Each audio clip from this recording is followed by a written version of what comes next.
at a time when actually people did not, at least in Western Europe and America, dare to stand up and speak against Zionism. These days it's easier. Zionism is much bedraggled, to use an expression of Stalin's. Its feathers are plucked somewhat, and it's really looking very tired. But there was a time when you just could not say anything against Zionism. You only had to open your mouth to be called an anti-Semite. These days, when the Zionists call you anti-Semite because you stand for the rights of the Palestinian people, actually nobody believes a word of it. But they say these are accusations made by people who are in the mold of Hitler, and you don't really have to take much notice of them. It was very, very daring, as you saw in the film, for Jack to actually stand up and say these people are the heirs of Hitler. They are doing exactly the same to the Palestinian people that the Hitlerites tried and actually did to some of the Jews, and others escaped precisely because they were liberated by the Soviet Red Army. Jack was a lifelong supporter of Stalin. There's something wrong with the communist movement in Western Europe. It really is an anti-working class movement at many levels, with a few exceptions.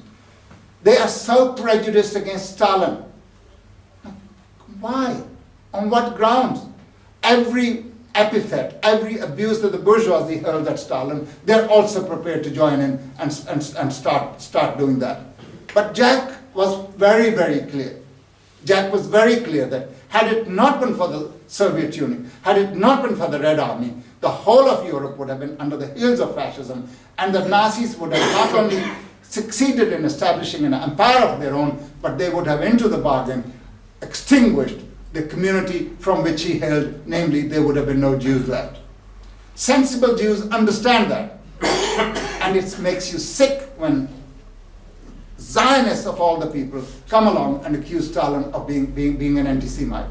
I remember attending a congress of the Communist Party in Sweden. There was one young guy, a doctor called Henry, I don't remember his last name.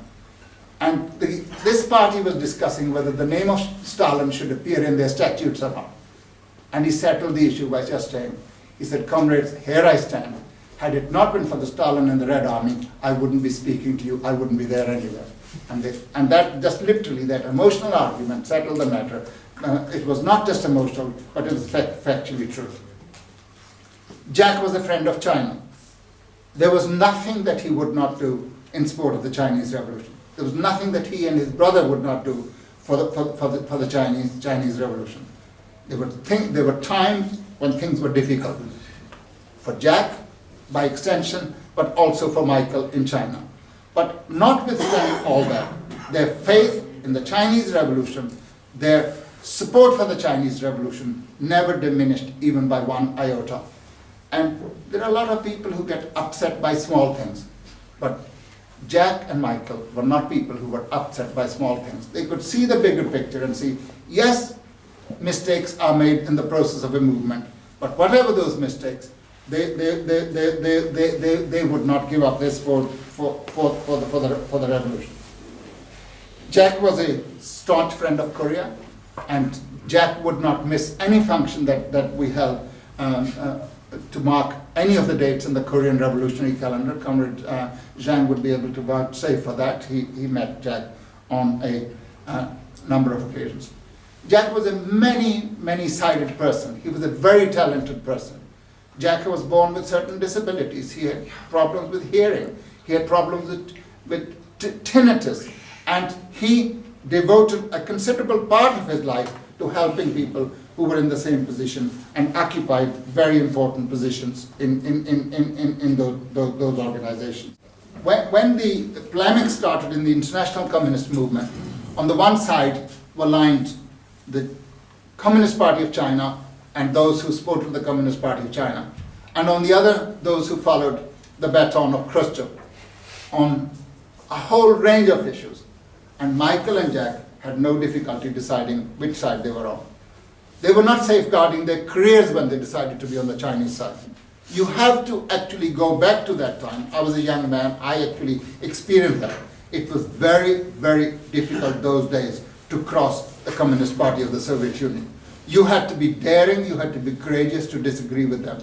And they lost friends, they lost their connections with their party, the CPGB, etc. But Michael and Jack said, no, the Communist Party of the Soviet Union is no longer the Communist Party of the Soviet Union that it was up to the time of Stalin. And they defended Stalin, they defended the position taken by the Communist Party, they defended the position taken by the Communist Party of China. And it's become a rare reading. I would still invite comrades to get a hold of a copy of a book that the Chinese comrades published. It's entitled A General Line Concerning a proposal concerning the general line of the Communist Party, of the international communist movement. Those letters that the Chinese comrades wrote were so enlightening. They should be compulsory reading for every young person anywhere in the world who is in the working class movement.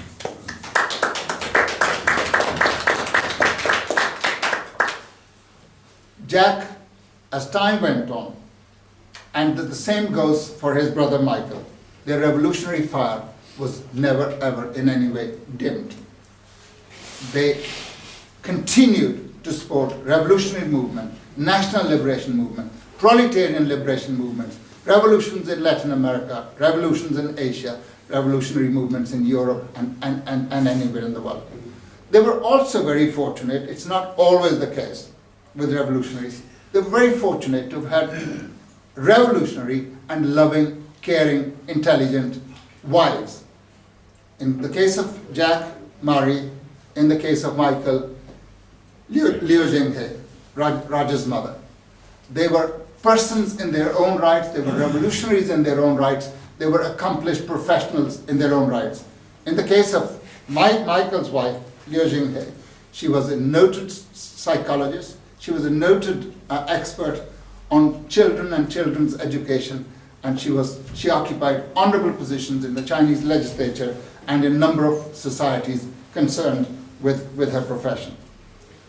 We shall remember Jack and Michael for the struggle they waged against imperialism, against racism, against all kinds of bigotry, against colonialism. We shall remember them for the revolutionary contributions that they made to the progress of humanity. I think both Jack and Michael would have felt satisfied at the time of their respective deaths that they had not wasted their lives, that they had not been guided in their lives by mean and cowardly considerations, that they had actually devoted themselves all their lives to the noblest cause that is known to us, namely the liberation of mankind. With these words, I bow my heads in salute to both Jack and Michael, and I say again to Roger, we're pleased to have you here to represent your uncle and your father. Thank you very much.